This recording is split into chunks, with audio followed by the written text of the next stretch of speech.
as you move towards mammalian cell engineering, things get a lot more complicated. Mammalian cells are just more complex systems. They have more going on in them. They're harder to grow. They're often slower to grow.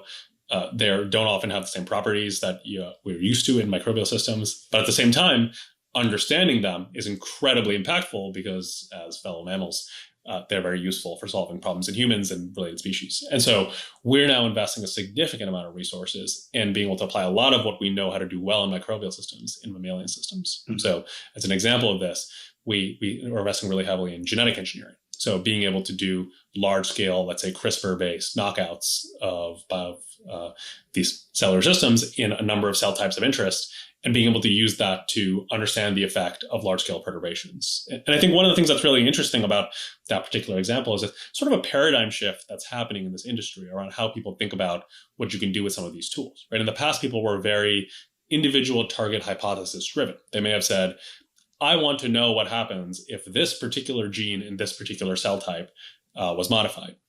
Today, in kind of AI-hungry companies, they may still be interested in that. They should be if they're very target-driven. But they might first be interested in something like, what if I were to knock out all of the potential genes one at a time in these 5 cell types of interest? What can I learn about the readouts that I measure accordingly with some kind of language model, let's say?